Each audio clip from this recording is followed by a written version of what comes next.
오늘 우리에게 주시는 하나님의 말씀은 신약 성경 베드로전서 4장 12절에서 14절과 19절 말씀이 되겠습니다. 제가 가지고 있는 성경은 신약 성경 382페이지입니다. 신약 성경 베드로전서 4장 12절에서 14절 말씀과 19절 말씀입니다. 주신 말씀을 다 함께 교독하시겠습니다. 12절 말씀을 제가 먼저 읽습니다. 사랑하는 자들아, 너희를 연단하려고 오는 불시험을 이상한 일 당하는 것 같이 이상히 여기지 말고 오히려 너희가 그리스도의 고난에 참여하는 것으로 즐거워하라. 이는 그의 영광을 나타내실 때에 너희로 즐거워하고 기뻐하게 하려 함이라. 너희가 그리스도의 이름으로 지옥을 당하면 복 있는 자로다. 영광의 영 곧 하나님의 영이 너희 위에 계심이라. 19절 말씀을 다 같이 읽겠습니다. 그러므로 하나님의 뜻대로 고난을 받는 자들은 또한 선을 행하는 가운데 그 영혼을 미쁘신 창조주께 의탁할지어다. 아멘. 할렐루야. 사랑하는 양가족 여러분, 오늘 온생례 온라인 성중교로 예배를 드리는 모든 영적 가족, 영원한 가족, 영광과 고난을 같이 받는 우리 주의 권속들, 있는 자리가 하나님을 예배하는 자리가 되기를 바랍니다. 그리하여 온 성도들과 주의 권속들을 머리끝부터 발끝까지 주의 보혈로 덮어주셔서 치유와 회복을 경험하기를 소망합니다. 조금 전에 우리 저희 교회 사랑 브라더스 교육자들을 중심으로 하니 참 중창단 길을 만드시는 주님을 우리가 고백했습니다. 지금 하늘 길도 막히고 또 바닷길도 막히고 이런 길이 많이 막혔는데 이 말씀의 길이 열리기를 바랍니다. 예수님의 손길을 체험하시기를 바랍니다. 할렐루야. 저는 이 코로나 바이러스 사태를 보면서 느끼는 것 중에 하나가 사람들이 뭔가 중심을 잡지 못하고 휩쓸려 가는 것 같은 그런 좀 인상을 받습니다. 왜 그럴까? 어떤 분들은 두려움 때문에 휩쓸려 가기도 하고 또 잘못된 정보들, 요즘 전 세계와 이 팬데믹이라는 말이 있는데 인포데믹이라고 잘못된 정보에 휩쓸려 가지고 그렇게 또 이렇게 쏠림 현상이 있고, 어떤 분들은 본인이 갖고 있는 독특한 잘못된 신념과 사상 때문에 휩쓸리는 분들도 있고, 예수 믿는다고 하면서도 또 너무 물질에 예민해 가지고 물질 때문에 또 휩쓸리는 분도 있고, 안타까운 것은 신앙인들 가운데 그의 영혼이 흔들리고 영적으로 떠내려가는 분이 있다면 이거는 참으로 안타까운 일이라고 할 수 있습니다. 그래서 우리는 어떤 경우에도 말씀을 통하여 흔들림이 없는 신앙생활 되기를 원하는 것입니다. 다윗은 시편 16편에 이런 고백을 합니다. 같이 우리 보겠습니다. 내가 여호와를 항상 내 앞에 모심이여 그가 나의 오른쪽에 계심으로 내가 흔들리지 아니하리로다. 내가 흔들리지 아니하리로다. 요동함이 없는 은혜를 주시기를 바라는 것이, 만세반석 되시는 예수 그리스도 위에 말씀의 토대가 확고할 때 우리는 흔들림이 없습니다. 그래서 저는 이 본당과 또 오늘 온생례로 생중계 예배로 이렇게 드리는 모든 가정들마다 SSS, 사랑, 세이프티, 스페이스, 사랑, 안전 존이 되기를 바라는 것이, 그래서 저는 흔들림이 없도록 이 코로나 바이러스 극복 시리즈를 제가 하고 있는데, 정체성이 있어야 흔들리지 않는다. 또 영향력이 있어야 흔들리지 않는다. 그리고 제가 처음에 이 과거의 은혜는 기억하고 하나님의 인도는 기대할 때에 흔들림이 없다. 그래서 오늘은 이 기억과 기대에 대한 대꾸로 오늘은 제가 고난과 영광이라는 주제로 고난과 영광을 통하여 우리 성도들이 흔들림 없는 신앙의 은혜를 주시옵소서. 흔들림이 없도록. 이 고난과 영광이라는 말은, 성도의 고난과 영광이라는 말은 마치 동전의 양면과 같고, 이 신앙인들에게는 이 고난과 영광은 독특한 함수관계가 있는 거예요. 그리고 이 고난과 영광을 잘 이해하게 되면 신앙의 새 차원으로 이동이 가능한 것이에요. 복음의 핵심이 뭐예요? 십자가의 고난, 부활의 영광. 그것이 복음의 아주 핵심 아닙니까? 양면과 같지 않아요? 그래서 오늘 저와 여러분들이 이 코로나 바이러스 이 사태 가운데서 고난과 영광이라는 이 두 단어가 여러분들 가운데 이것이 체화되고 완전히 내 것으로 확인되고 말씀을 통하여 영의 눈이 딱 띄어지면 만세바석 위에 있는 것처럼 흔들림이 없는 은혜를 베풀어 주시는 것입니다. 오늘 본문을 좀 차근차근 보도록 하겠습니다. 오늘도 여전히 제가 여러분들에게 설교 노트를 다 내어드렸습니다. 설교 노트 다 갖고 계십니까? 자, 보시고 거기에 보니까 중심 잡기 힘든 현실 상황 속에서 말씀을 통하여 길을 발견해야 한다. 만세반석 대신 예수님은 길 만드시는 분이시다. 제가 얘기 놓고, 그 다음에 오늘 제가 이제 성경을 애써가면서 베드로전서 4장을 보는데, 베드로는 고난과 영광을 동시에 체험한 분이고, 베드로는 한때는 너무나 부끄러운 일을 했지만 나중에는 완전히 하나님의 사람으로 완전히 무장된 이 양면성을 하나님께서 베드로의 삶을 통하여 확인시켜 주시는데, 베드로가 이것을 책상머리에 앉아가지고 연구한 것이 아니라, 연구만 한 것 정도가 아니라 삶으로 고난과 영광을 다 체득하고 난 다음에 오늘 베드로전서 5장까지 있잖아요. 5장까지 있는데 제가 보니까 ESV라는 이 영어 우리 지금 제일 무게 있는 권위 있는 성경 번역본 중에 하나인데, 헬라도 마찬가지고, 원어로 볼 때 이 베드로전서 5장 가운데서 고난이라는 말이 몇 번 나올까요? 17번 나와요. 17번. 그러니까 괄호 안에 17번이죠. 자, 우리 집집마다 지금 성경 설교 노트 다 가지셨잖아요. 거기다가 괄호 안에 괄호 좀 넣어보세요. 그 다음에는 뭐라는 단어가요? 영광이라는 단어가, 고난이라는 단어가 17번이라면 영광이라는 단어는 총 10번 나오는 거예요. 베드로 전후서 전체를 보면 고난이라는 단어가 18번이고 영광이라는 단어가 14번, 거의 비슷한 무게로 고난과 영광을 다루고 있는 것이에요. 이 고난과 영광, 이 두 가지가 아주 중요한 베드로 전후서의 중요한 핵심 어떤 무게 있는 단어라고 말할 수 있습니다. 자, 그런데 오늘 제가 미리 19절을 미리 빼왔어요. 이 19절은 베드로 전서의 아주 노른자와 같이 소중한 부분이에요. 소중한 부분인데 19절을 또박또박 같이 우리 합독하겠습니다. 그러므로 하나님의 뜻대로 고난을 받는 자들은 또한 선을 행하는 가운데 그 영혼을 미쁘신 창조주께 의탁할지어다. 아주 귀한 말씀이에요. 아주 독특한 말씀이에요. 그러니까 고난과 영광이라는 이 주제 앞에서 첫 번째로 깊이 생각할 것은 뭐냐면, 그러므로, 19절 다시 한번, 그러므로라는 것은 지금까지 해왔던 것 1장부터 4장 18절까지 전체를 다 요약해서 특별히 3장, 4장에 나타나는 이 고난을 받는 이유가 뭔가, 고난받는 이 모든 것들을 다 종합적으로 결론을 내려볼 때 그것이 그러므로예요. 그러므로 하나님의 뜻대로 고난을 받는 자들은, 그냥 뒤에 바로 그 영혼을 미쁘신 창조주께 의탁할지어다.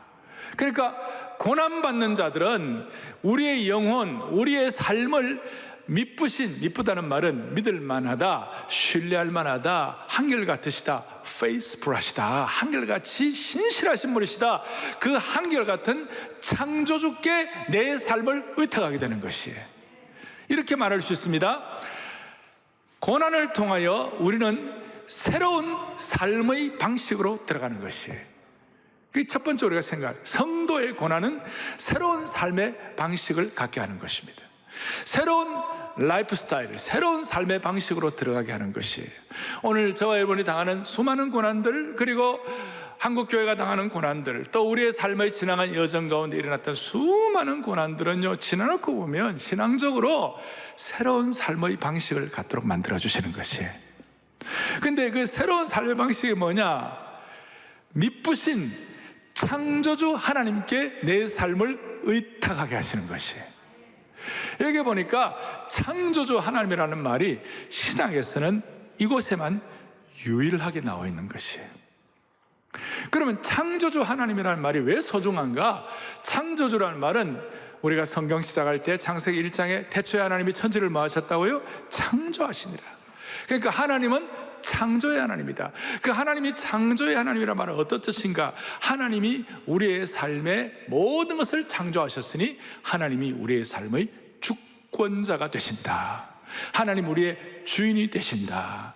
2절에 땅이 혼돈하고 공허하고 흑암은 기품이었다. 뭐 여러 가지 해석이 있지만 삶이 혼돈하고 공허하고 삶이 좌절스럽고 삶이 안정이 안 되고 흔들림이 있는 사람이라 할지라도 고난을 통하여 미쁘신 창조주 하나님 앞에 내 삶을 의탁하게 되는 것이에요. 그러니까 성도의 고난은 혼잡하고 혼돈하고 삶이 어지러운 인생의 자리를 잡아주게 되는 것이에요. 자리가 잡히는 것이에요. 그러니까 모든 종류의 우리가 이해하지 못할 혹은 여러 가지 상황의 수많은 성도들의 고난은 미쁘신 창조주 하나님 앞에 우리의 삶을 의탁하게 되기 때문에 그 의탁을 통하여 우리의 혼돈되고 무질서하고 우리의 혼잡한 삶의 모든 내용들이 정리가 되기 때문에 새로운 삶의 방식으로 들어가는 것이다. 이걸 조금 더 이해하기 위하여 새로운 삶의 방식에 대해서 첫째는 질문의 변화를 갖는 거예요. 어떤 질문의 변화를 받느냐? 예를 들어서 여러분들이 고난을 받고 고통이 있을 때 하나님 내게 왜 이런 고난을 주십니까? 왜? Why라는 질문을 많이 해요. Why라는 질문을 많이 하는데 우리가 이 고난을 통하여 미쁘신 창조주 하나님 앞에 내 삶을 의탁하게 되고 혼돈되고 혼잡된 이거 정리가 되기 시작하면요 무슨 일이 벌어지느냐? 왜라고 하지 아니하고 뭐라고 한다고요? 거기다가 what이라고 한다고 그랬어요. 무슨 뜻인가 하면 왜 내게 이런 삶이 문제가 일어났냐가 아니라 이 고난 속에서 하나님이 무엇을 행하고 계실까? what이라는 질문을 한다는 것이. 왜 나한테 이런 일이 자꾸 생기느냐 이게 아니고 하나님이 이 고난 가운데서 하나님이 무엇을 행하고 계실까? 질문이 바뀐다는 것이. 또 이 질문이 또 어떻게 바뀌느냐? 고난 가운데 대체로 모든 사람들은 도대체 이 문제를 해결하는 게 어디에 있지? 이 문제 해결책은 어디에 있지? 어디에 해결책이나 그게 막 관심이 가 있는데 그 어디에라는 그 where를 해서 어떻게 바뀌느냐? 이 고난 속에서 하나님의 뜻을 어떻게 발견할 수 있지? 여기서 하나님의 뜻이 어떻게 나타날 수 있지? 그러니까 how로 바뀐다는 것이. 질문이 바뀌는 거예요. 그 질문이 바뀌는 것 자체가 새로운 삶의 형식으로, 새로운 삶의 방식으로 진입하는 거예요. 거기서 이 질문이 바뀔 때, 이 질문에 대한 반응을 제대로 할 때 우리도 모르게 하나님의 영광에 대해서 눈이 열릴 수 있는 줄로 확신합니다. 이걸 조금 더 들어가면 질문의 변화가 있을 뿐만 아니라 새로운 삶의 방식은 태도의 변화까지 가져오는 거예요. 태도의 변화를 가져온다는 건 어떤 뜻인가 하면 그동안은 내가 막 하나님 앞에 얘기하는 거야. To God. 하나님께 내가 막 내 얘기하고 막 다 하는 거예요. 뭐 그것도 나쁜 건 아니지만 이 고난을 통하여 가만히 시편 기자들이 그러잖아요. 고난 당하다가 하나님께 질문하다가 나중에는 뭐냐면 내 영혼아 잠잠히 하나님만 바라미여. 그러면서 하나님의 음성을 듣는 것이에요. 그러니까 to God에서 from God가 되는 거예요. 하나님으로부터 말씀하시는 것을 듣는 자리로 옮아가는 줄로 믿습니다. 이게 새로운 삶의 태도의 변화인 것이에요. 그러니까 이런 내용들을 다 말틴 루터가 고난을 많이 당했는데 말틴 루터가 고백한 내용들을 우리 또박또박 같이 한번 보겠습니다. 내 자신이 고난을 통하여 으깨어져 형체가 없어질 때 그리스도의 형상이 우리 속에 드러날 수 있다 그랬어요. 그동안 우리가 처음에 이 하나님의 이 고난에 대한 하나님의 뜻과 미쁘신 창조주 하나님 앞에 나를 의탁하는 걸 모를 때에는 이 고난이 일어나면 자꾸 내 향성에 내가 어떻게 자꾸 이게 자신 안에서 자꾸 이렇게 막 이렇게 하는 거예요. 그건 해결이 안 되죠. 내 향성인데 무슨 일이 벌어지냐? 이 고난을 통하여 질문의 변화, 태도의 변화가 일어나면 why가 아니라 뭐라고 그랬어요? what으로, where이 아니라 how로, 그리고 to God가 아니라 from God가 되게 되면 무슨 일이 벌어지는가 하면 내향성이 아니라 상향성, 그 하나님을 향하여 자꾸 이렇게 창조주 하나님을 향하여 자꾸 육신의 차원에서 하나님 차원으로 올라가게 되는 것이, 육신의 차원의 인생이, 육신의 본성을 지닌 인생이 창조주 하나님의 차원으로 격이 올라가는 것이 자 올라. 그러니까 내향성에서 상향성, 그 하나님에 대한 묵상이 더 깊어지는 거예요. 전에는 하나님 내게 왜 이런 고통을 주십니까?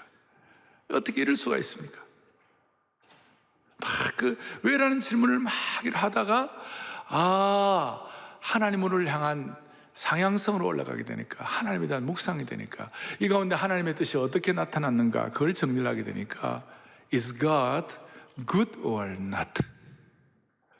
하나님이 선하신 분인가? 하나님이 악하신 분이신가? 하나님은 내게 어떤 분이신가? 우리 하나님은 예수님의 피와 우리를 바꾸신 사랑의 하나님이십니다. 우리가 이게 다 알지만 이 복음적으로 자꾸 자기를 다시 한번 물어봐야 되는 것이에요. 그러니까 신앙이 좋아도 이 복음적 질문을 자꾸 해요. 하나님이 어떤 분이신가? 저와 여러분에게 있어서 이 하나님은 영원히 사랑의 하나님이시고, 이 영원히 우리의 삶을 인도하시는 하나님이시고, 이 하나님의 영원히 우리를 하나님의 자녀로 삼으시는 좋으신 하나님이신 줄로 믿으셔야 되는 것이에요. 제가 이제 이 내용을 더 깊이 있게 이제 차근차근 정리를 할 터인데, Is God good or not? 하나님은 내게 good, 좋으신 하나님이신 줄로 믿습니다. 근데 그게 묵상이 되고 나면 영적으로 이제 뭐가 되느냐? 이게 영적으로 눈이 열리기 시작하는 거예요. 눈이 열리기 시작. 영적인 눈이 열려요. 하나님의 영적인 눈이 하나님의 영광에 대해서 눈이 열리기 시작하는 거예요. 그러니 여러분 베드로가 보세요. 베드로는 예수님을 3번이나 부인했던 사람이에요. 그런데 그가 이 모든 과정들을 통과하면서 어떻게 보면 상상이 안 되는 독특한 명령을 내리는 거예요. 아니, 단순한 명령이 아니라 명령형 격려를 하는 거예요. 그래서 오늘 본문에서 6가지 격려를 하는 거예요.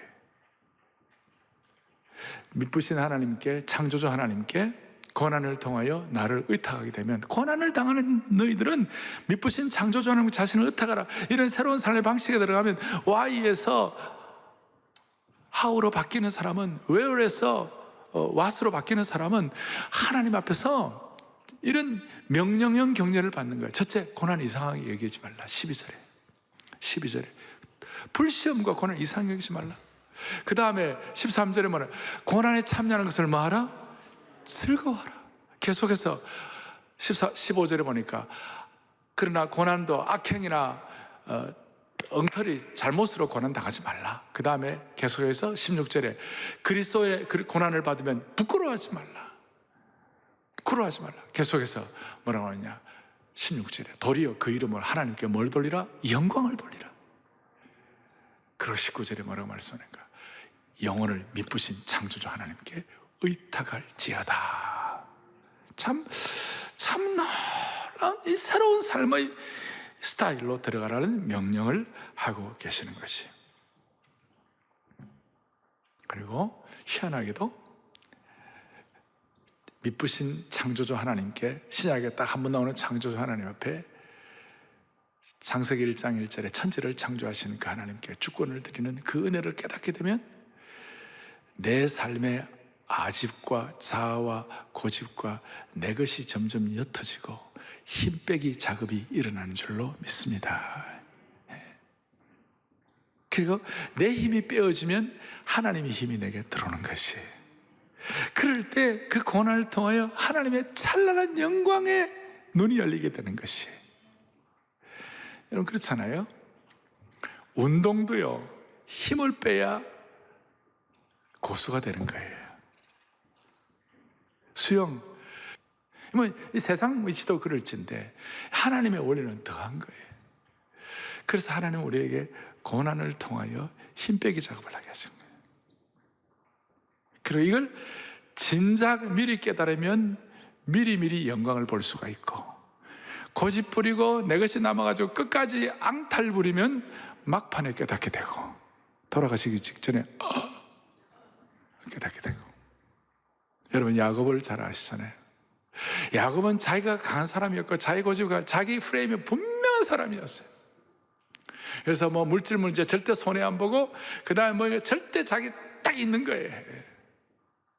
그런데 하나님이 그 이해할 수 없는 고난을 막 주셔라. 그가 눈에 넣어도 아깝지 않을 만한 아들 요셉을 잃어버리고, 그 다음 마지막 남은 베냐민까지 다 잃어버리게 되는 상황이 되니까, 막판 가니까 드디어 이 강고한 야곱도 포기를 하는 거예요. 야곱의 유명한 얘기 알죠? 베냐민 앞에서 내가 잃으면 잃으리로다. 다시요. 내가 잃으면 잃으리로다. 그렇게 하니까 그 순간 야곱의 힘 빼기 작업이 된 거예요. 그럴 때 하나님께서 됐다.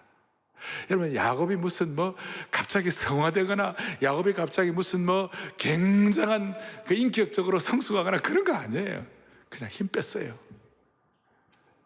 그랬을 때 그 팔레스타인의 족장 촌부 할아버지가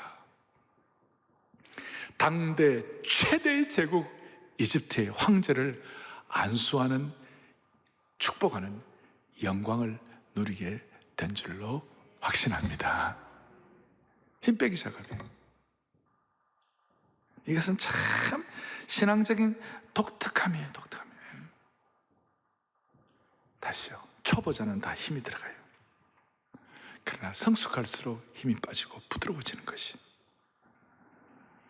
오늘 창조주 하나님 앞에, 미쁘신 창조주 하나님 앞에 고난을 통하여 자신을 의탁하게 될 때, 이것이 질문이 바뀌고 태도가 바뀔 때 새로운 삶의 형태가 주어지고, 이 새로운 삶의 형태를 통하여 하나님의 영광의 눈이 열리는 줄로 믿습니다.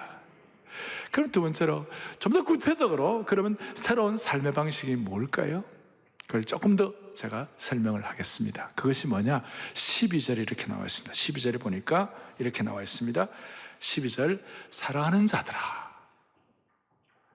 이 사랑하는 자들은 지금 베드로가 그야말로 목자의 심정을 가지고, 안타까운 사랑의 마음을 가지고 본도와 갈라디아와 가바도기아와 소아시아 지역에 있는 모든 성도들을 향하여, 오늘 시구나 우리 모든 영적 가족 여러분들을 향하여 그의 목자의 심정, 사랑의 세례의 마음을 가지고, 애끓는 마음을 가지고 성도들의 권면한 건 뭐라고 하냐면, 너희를 연단하려고 오는 고난의 상황인 이 불시험을 이상한 일을 당하는 같이 이상히 여기지 말라. 고난을 이상하게 여기지 말라. 그리스도인의 고난은 이상한 것이 아니다. 이상한 것이 아니다. 네? 이상한 것이 아니다. 그리스도의 고난은 이상한 것이 아니다. 여기 불시험이라는 말은 당시 AD 64년에 폭군 네로가 그 자기식으로 한번 로마를 새롭게, 완전히 재판을 새롭게 건축하기를 원했어요. 그래서 더운 여름에 축축하고 습기 있는 이런 것을 다 해가지고 막 불을 질렀어요. 2주일간 로마가 불에 탔어요. 큰 골목, 작은 골목 할 것 없이 불. 그리고 불을 끌려고 할 때 병사들 시켜가지고 더 일으켜가지고 불을 질렀어요. 그러고 로마가 잿더미가 되고 나니까, 여러분, 로마 시민들은 citizen of Rome, 로마의 시민권의 영광이 있는 거예요. 자기들의 재산에 다 불타버리고 다 날아가니까 자기들의 어떤 인간적인 어떤 프라이드나 그 다음에 영광이 그냥 날아갔다고 생각하고, 도대체 이 불을 또 누가 냈냐고. 그 황제를 향하여 타겟을 하려고 하니까 그 로마 황제가 이걸 어떻게 했냐, 그 프레임을 걸어가지고 예수 믿는 사람들이 불을 냈다. 왜냐하면 당시에 기승한 하나의 것이 뭐냐면 반유대주의였어요. 엔타이 주다이즘, 그 반유대주의였는데 그 반유대주의가 기승할 때에 기독교도 유대교의 일파라고 그 하나의 한 부분이라고 말하고 생각하면서 그래가지고 기독교를 핍박하기 시작해갖고 불시험도 그런 불시험이 없어요. 예수 믿는 사람들을 잡아서 투옥해가지고 예수 믿는 사람들에게 동물 껍데기를 입혀가지고 사자의 찢어지게 만들고 예수 믿는 사람들을 그냥 몸에다 기름 발라가지고 그 십자가에다가 화형되어 있으려 해가지고 정원에 불을 밝히게 만들고 고문하고 그 불시험은 말로 다 할 수가 없었어요. 그런데 베드로가 뭐라고 그러냐, 내가 너희 사랑하는 자들아, 내가 사랑하니까 이 고난에 대해서 얘기한다. 내 눈에 넣어도 아깝지 않을 사랑하는 형제자매들아, 이 그리스도인이 이 불시험도 너희들 이상하게 여기지 말라. 오늘 이 고난 이후에 하나님의 새로운 영광, 새로운 소망, 하늘의 영광이 너희들의 것이 될 수가 있느니라. 그래서 1장부터 하늘의 소망을 얘기하는 것이, 이 고난 가운데 하늘의 참 소망이 무엇인지 깨달아지는 것이에요. 그리고 이 고난을 통하여 하나님 앞에서 자신이 성화되고 자신이 이렇게 다듬어지는 것인데, 하여튼 제가 이 고난이 왜 유익인지 여러 가지로 설명할 수 있지만 이제 마지막 세 번째를 가지고 하나 더 설명을 할 거예요. 이 고난이 왜 이상히 여기지 말아야 되는가? 왜 이상히 여기지 말아야 되는가? 자, 세 번째 뭐라고 되었어요? 고난당하는 자의 머리 위에 뭐가 있다고요? 영광의 영이 함께 하신다. 기가 막힌 말씀. 왜 고난을 이상히 여기지 말아야 하는가? 하늘의 소망도 있고 여러 가지 차원이 있지만 고난당하는 자의 머리 위에 영광의 영이 함께 하시는 줄로 믿습니다. 영광일세, 영광일세, 내가 누릴 영광일세. 오늘 1예배 마치고 앞 예배 마치고 난 다음에요, 또 우리 2, 3부 예배 마치고 난 다음에 그 배의 찬송을 찬송가 종교하고 난 다음에 바로 이어서 영광일세, 영광일세 불렀어요. 한 10분 불렀어요, 그 찬송. 이 땅에서도 하나님의 영광의 예고편을 맛보게 하신 주님을 찬양합니다. 그 뭘 설명할 수가 없어요. 하나님의 백성들이 모여가지고 고난이 무엇인지를 아는 주의 권속들이 또 고난을 이렇게 초대교회 성도들처럼 이 강도로 깊이 체험 안 했다 하더라도 우리가 영적으로 눈을 떠가지고 고난을 이해하고 난 다음에 이상히 여기지 않는 사람들에게 무슨 일이 벌어지는가? 이 고난을 통하여 그 머리 위에 하나님의 영광의 영이 함께 하시는 줄로 확신합니다. 그래서 이 고난은 우리로 하여금 13절 14절에 보니까 먼저는 그리스도의 고난에 참여하는 축복을 주시는 것이에요. 여러분, 그리스도의 고난이 뭐예요? 십자가의 고난이죠. 십자가의 고난이 뭐예요? No cross, no glory. 십자가 없이는 영광 없다. 그러니까 그의 영광을 나타냈어요. 근데 너희로 뭐예요? 즐거워하고 기뻐하게 하랍니다. 고난이 우리로 하여금 환난은 인내를, 인내는 연단을, 연단은 소망을 이루는 줄 알기 때문에 너희들은 즐거워하라 그랬어요. 인내와 연단과 소망의 집합적인 이미지가 뭐냐? 십자가예요. 이 고난당하면 희한하게도 그리스도의 고난에 참여하게 되고 그리스도의 고난의 핵심인 십자가의 신비를 깨닫게 되는 것이에요. 그러니까 즐거워하라는 것이 즐거워. 그런데 더 중요한 것은 이 고난당하는 자의 머리 위에 영광의 영, 하나님의 영이 너희와 함께 계심이라. 그렇기 때문에 너희가 그리스도의 이름으로 치욕을 당하면 뭐 하는 자라? 복 있는 자다. 고난당하는 모든 하나님의 백성들은 복 있는 하나님의 사람으로 되는 것이에요. 복 있는 대상이 되는 거예요. 복된 인생이 되는 것이에요. 이게 참 너무, 목사님, 나는 복된 인생 안 하고 싶습니다. 이제 그렇게 하면 안 되는 거예요. 정말 영광의 영, 하나님의 영이 우리 가운데 임하실 때에 희한하게도 그리스도의 이름으로 고난당하면요, 그게 복 있는 자라는 은혜를 받게 되는 것이에요. 이 영광의 영이 임한다는 것이 어떤 뜻인가? 영광의 영이 임한다는 건 어떤 뜻인가? 구약적으로 보면 하나님의 권위, 또 출애굽기 하나님의 능력, 또 시편에 하나님의 위대하심, 또 하나님의 영원하심, 하나님 풍성하심, 이런 것들이 포함되어 있어요. 영광의 영이 임한다. 이걸 신약에서 조금 더 구체적으로 보면, 신약에서 영광에 해당하는 단어가 녹사라는 말이에요. 헬라어로 녹사라는 말인데, 이 녹사라는 말은 찬양과 경탄과 광휘와 탁월함과 아름다움을 의미하는 것이에요. 우리 한번 같이 한번 합독해 볼까요? 함께요. 신약에서 영광에 해당하는 단어 녹사는 뭐예요? 찬양과 경탄과 광휘와 탁월함과 아름다움을 의미한다. 그리고 이 아름다움은 세상의 아류의 아름다움이 아니라 하나님의 영광에서 흘러나오는 참된 아름다움이다. 할렐루야. 오늘 우리 자녀들하고 같이 이 설교노트 같이 보고 같이 읽는, 우리 자녀들이요, 이 말이 다 무슨 말인지 다 몰라도 이 너무나 영광스러운 어휘들이거든요. 우리가 일반적으로 쓰는 단어들이 뭐 500단어 1000단어 가지고 먹고 살고 다 그렇게 하는데, 여기에 경탄과 광휘와 탁월함, 이런 단어들은 아마 평생 한 번도 안 써본 분도 많이 있을 거예요. 네. 한 번 더요. 신약에서 시작. 신약에서 영광에 해당하는 단어 녹사는 뭐예요? 찬양과 경탄과 광휘와 탁월함과 아름다움을 의미한다. 그야말로 우리 찬양하는 것대로 찬송과 존귀와 영광과 능력과 부요와 지혜와 힘을 체험하는 그 영광을 허락해 주시는 것이에요. 이건 세상 사람들은 몰라요. 그래서 하나님의 영광이 나와 함께 한다는 것은 하나님의 권위와 능력과 위대하심과 영원하심과 풍성하심과, 그 광위라는 말은 뭡니까? 빛광자에다가 더 빛날 휘자예요. 빛이 나고 탁월하고. 이것이 주어지는 사람들에게는 뭐냐 하면, 이 땅을 살아가면서 두려움을 더 이상 두려워하지 않는 거예요. 이 단어가 우리에게 확인된 사람들은요, 내가 비록 부족하고 나약한 인생이라도 하나님의 영광에 눈이 열리는 사람들은요, 사람을 두려워할 이유가 없는 것이, 너무 환경도 두려워할 이유가 없는 것이에요. 고난은 영광의 영이 임하는 것이다. 할렐루야. 밑에 보면 다니엘 얘기해놨죠. 다니엘 사자굴 속에 던져질 때 그 고난은 말로 다 할 수 없죠.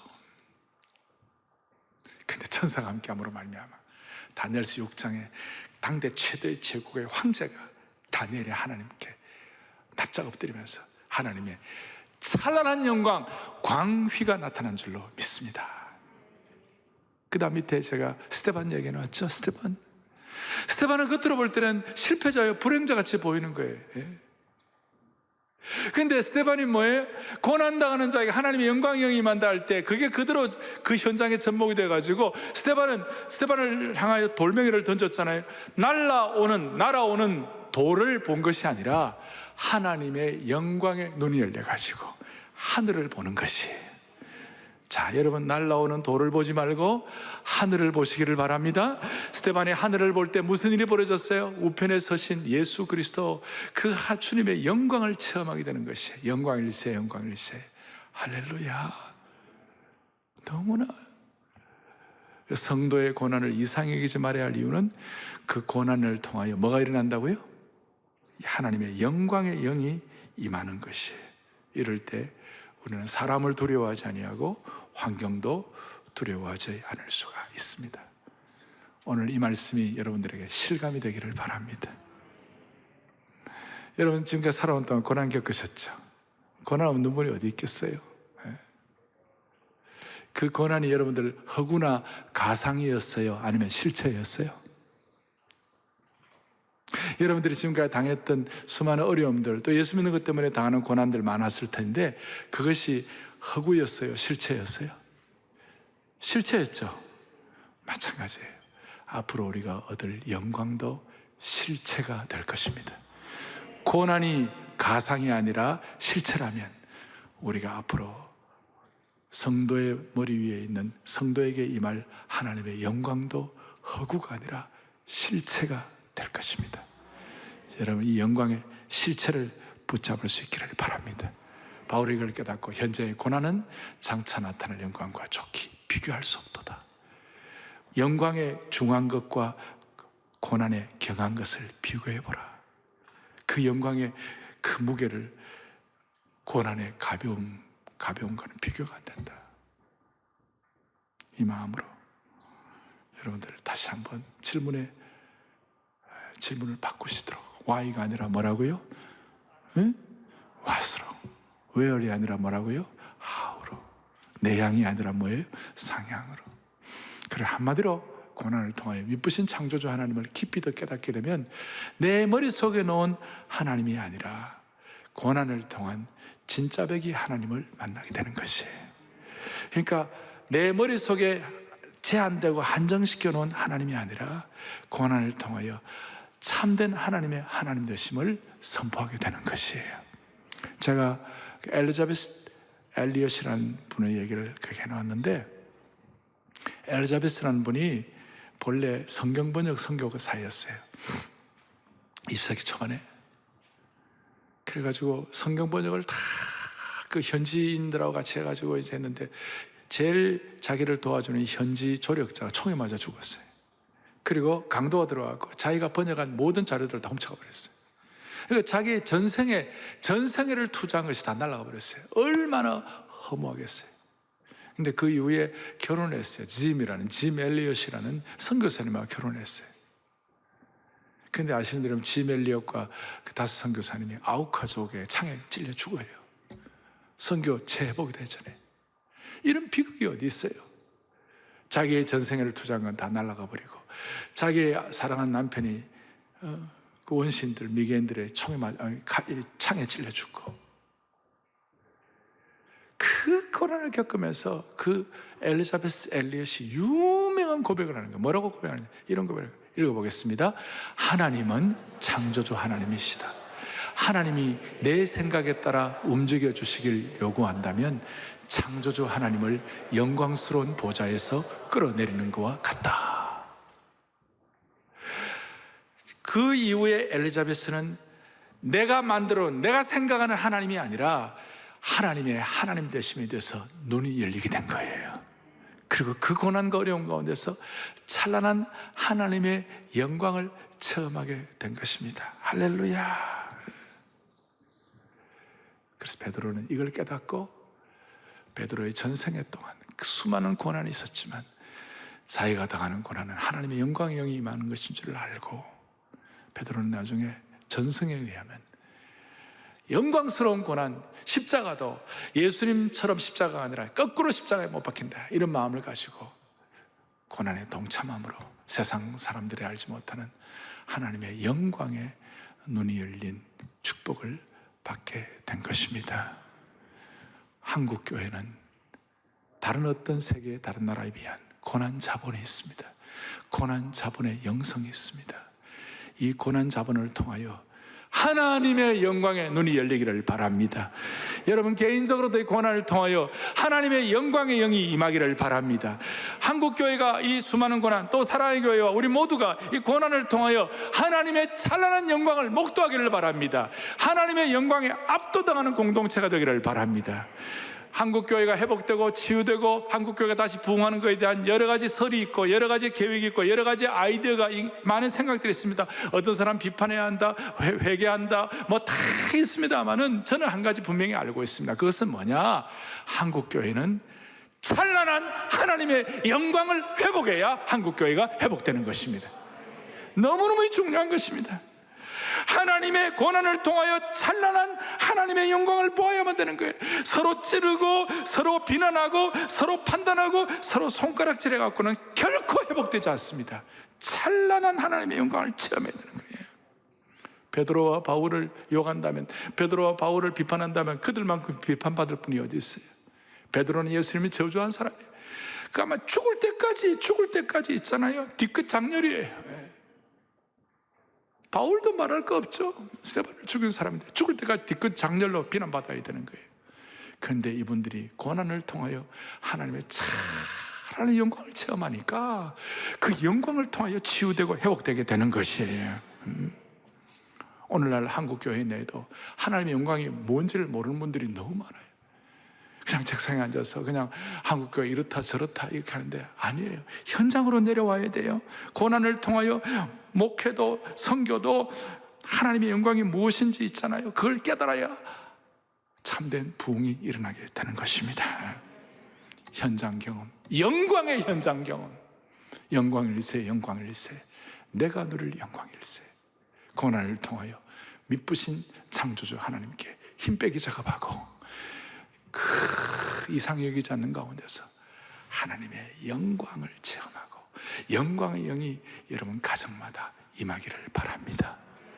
저는 온 생애 예배를 드리는 모든 가정들마다 어떻게 보면 자녀들이 이 긴 시간을 설교 시간을 감당을 못할지 몰라요. 그러나 이런 설교와 함께 다는 몰라도 이 메시지와 이 말씀과 이 예배 안에 하나님의 탁월함과 하나님의 영광과 하나님의 광휘와 하나님의 경탄이 있는 줄 우리 아이들이 어렴풋이나마 짐작만 하더라도 하나님이 그의 생애를 붙잡아 주시라고 믿습니다. 할렐루야. 가슴에 손을 얹겠습니다.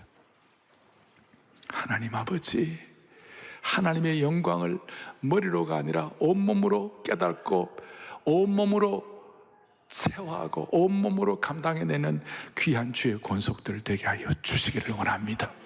개인도 공동체도 한국교회도 다시 한번 찬란한 하나님의 영광, 고난과 영광의 함수관계를 이해하여 그 영광의 수혜자들이 됨으로 말미암아 치유와 회복을 경험하게 하여 주시옵소서. 우리의 생명 되시고 영광의 소망이 되시는 우리 주 예수 그리스도를 받들어 간절히 기도 올리옵나이다. 아멘.